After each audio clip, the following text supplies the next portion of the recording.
Hi everyone, good afternoon and welcome to the ARC Forum 2021.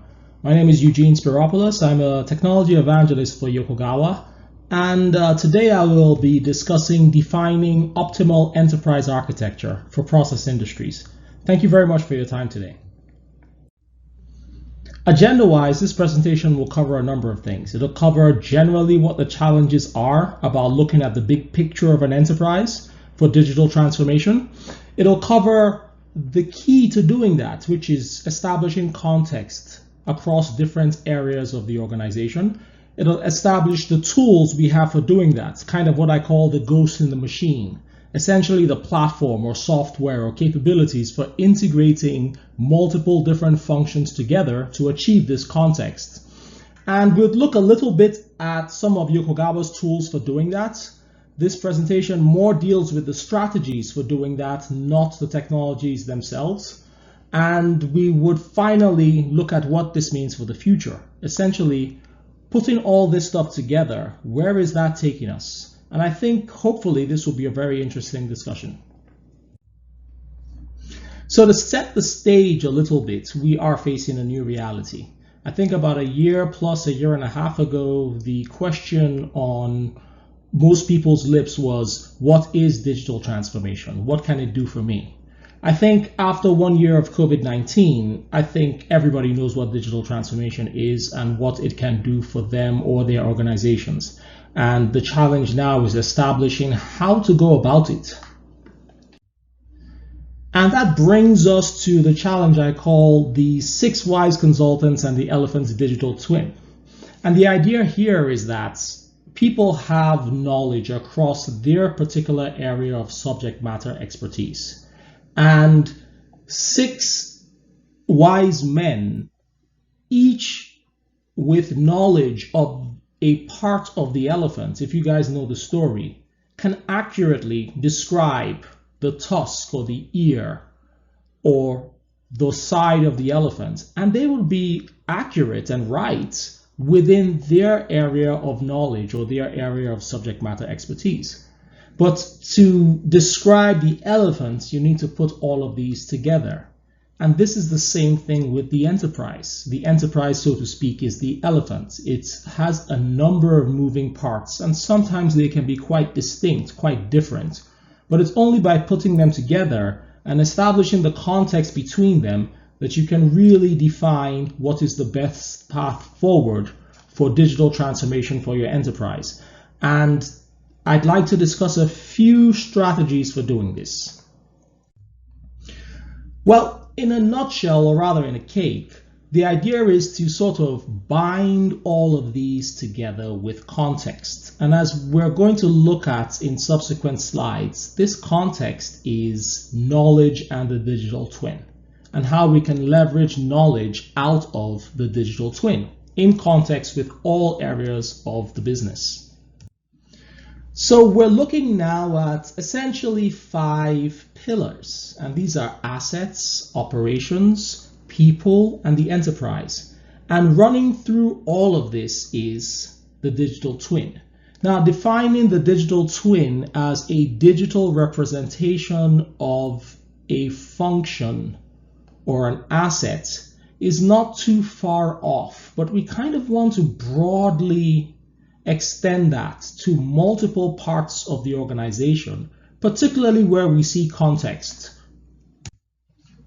And we're going to start out with the assets. So assets can define many things in an organization or in an industry, and being as broad as possible, but still keeping the strategy together, let's do a deep dive into the micro components of these assets. And we're not going to go into all of them overall for process industries, but we kind of want to establish a strategy together with different stakeholders in the organization for the value we would get out of establishing digital twin and context out of each of these micro components.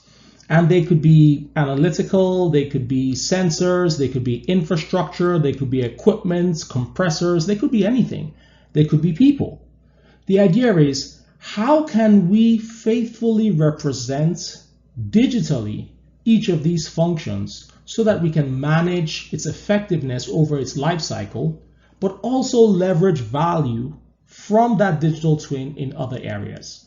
And assets is a big part, but there are other parts as well. And the next one we will talk about is operations. And operations, like assets, means many things.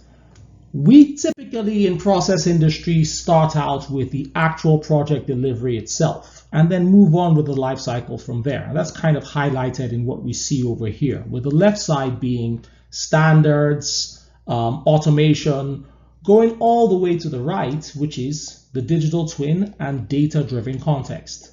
And the idea is for each of these pillars of operations, how can we represent their function with the digital twin, and how can we include that in the context of everything else?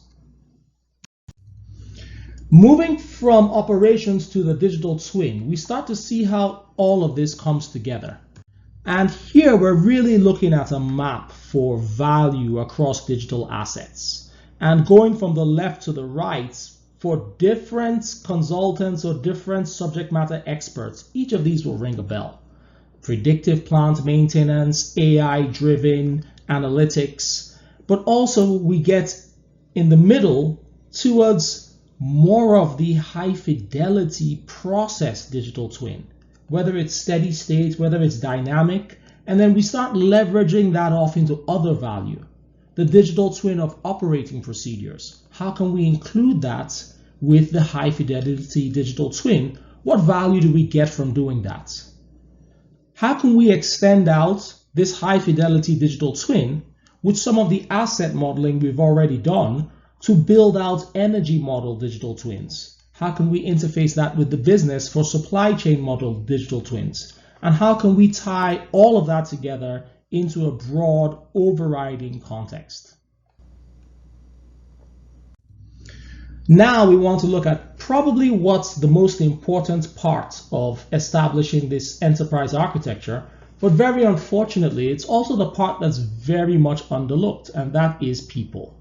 People are also assets, people are operations, and people need to be considered in this overall value like everything else.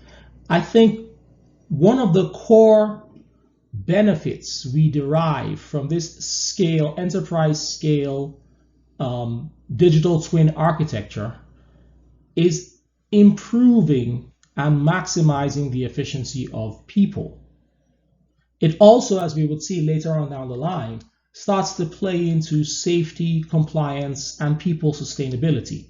But people are a core part of this, and very often they are underlooked because it's very often just about the software or just about the technology. And that is very often why these enterprise scale digital transformation projects fail. So what do we do with people? What can we do with people? Well, the idea is, broadly speaking, on the left side, we want to build people's knowledge. And this can be in the form of training programs. It can be in the form of different sorts of expertise building programs on different areas pertinent to their role or to their function. And this can take multiple different shapes. However, on the right side, we have knowledge retention. How do we keep this knowledge with the people? How do we ensure that the people are taking advantage and utilizing this knowledge? How can we map this knowledge, the digital twin of expertise? How can we bring that to bear in operational behavior? And how can we keep that in the organization for posterity? And this can sometimes be a really difficult thing to do. But by leveraging technologies that are available and by leveraging the expertise and the best practices of your operations, it is possible to do that and deliver a strategy for keeping that knowledge within the business. So moving on from people, we finally get to the top of this, which is the enterprise transformation.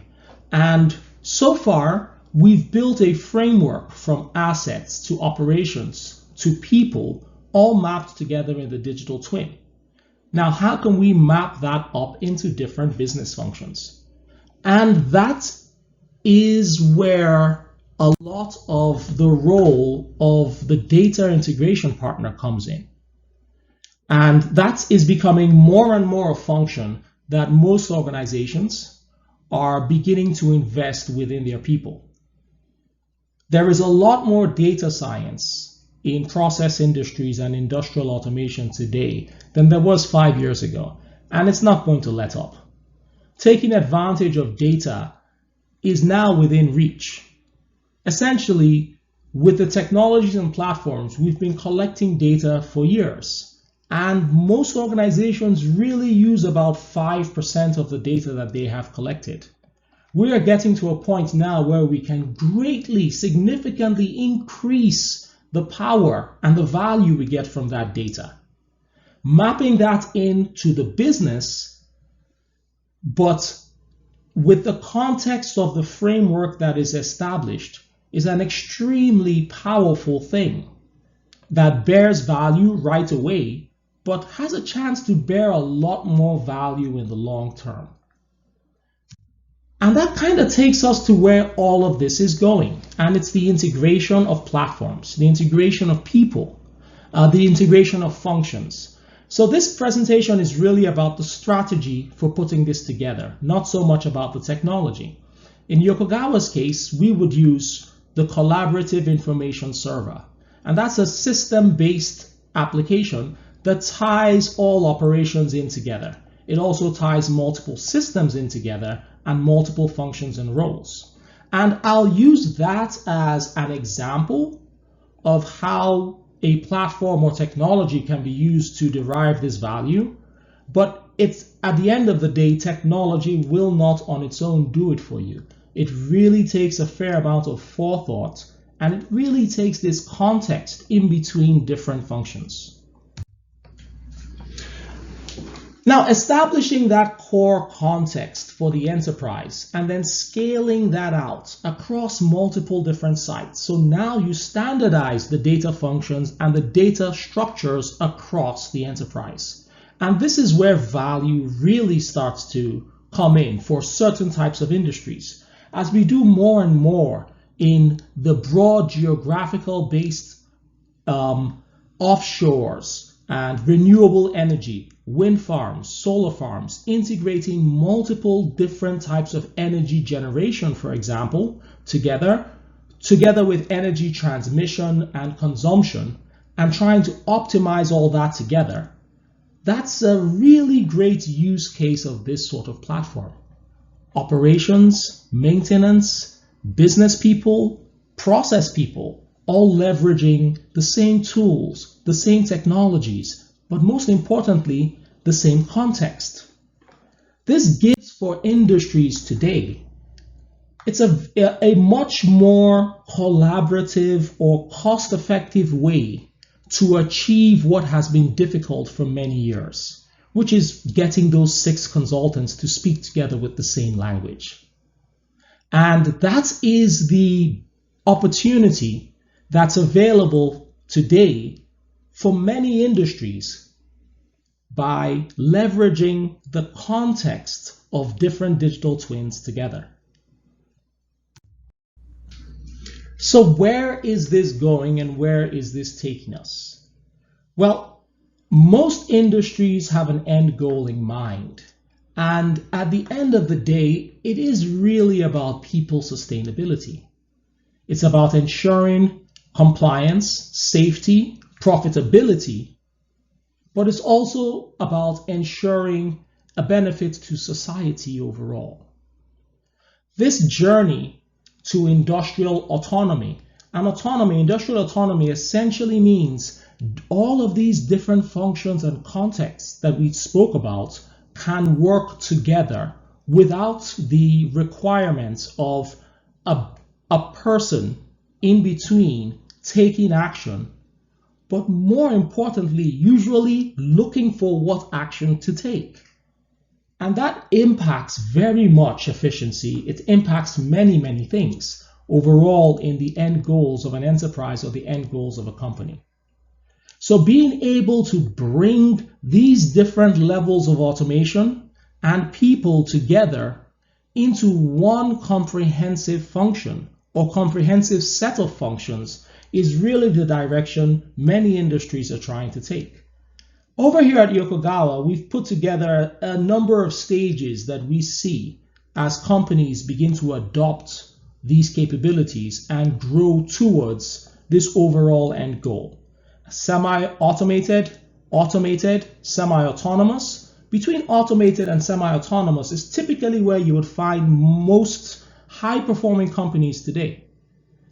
As we start to get towards the aspirational, autonomous orchestration, autonomous operations, and then finally industrial autonomy, this is going to take the leveraging of all of these tools, but also the leveraging of the context in order to achieve this. So where is this journey going to take us? Or in a nutshell, what's going to change in IA or in society over the next few years with this ability to leverage more data and provide context to multiple functions? Well, I think it's really a time for change. And the IT-OT convergence was really just the beginning, because now there's robots and there's all sorts of other technologies, artificial intelligence, that come together and provide context for each other. What we are looking at now is a transformation of production and production industries. And yes, it has been accelerated by eye-opening things that have happened in recent years. But it's also accelerated by the capability of data and technology, and accelerated by the common knowledge or the common capability of data science to run across all of these levels of expertise.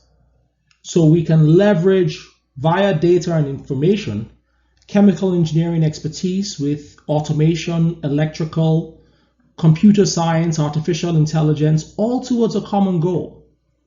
And the organizations that build these structures or map together the context between these structures in order to leverage for their end goals and for society's end goals are the organizations that are going to have the edge in the upcoming future. How does Yokogawa help?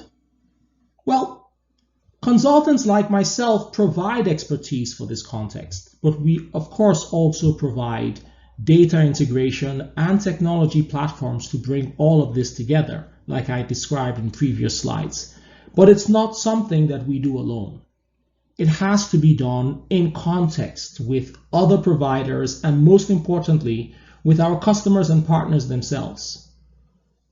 But it has to be done in such a way that stakeholders across the organization can leverage their knowledge into the building of the context. And then the sky's the limit. Leveraging the right context with the right technology and the right integrated models to leverage the best in people and the best in artificial intelligence is going to be the best in class way of executing a life cycle of the enterprise. I hope this has been useful. I really look forward to any questions and detailed questions or inquiries that you guys have. It's a great topic and I've kept it at a very high level, but we can really dig so much deeper into this. I hope you guys have enjoyed it, and I really wish you a wonderful day and a happy 2021. Thank you very much for your time.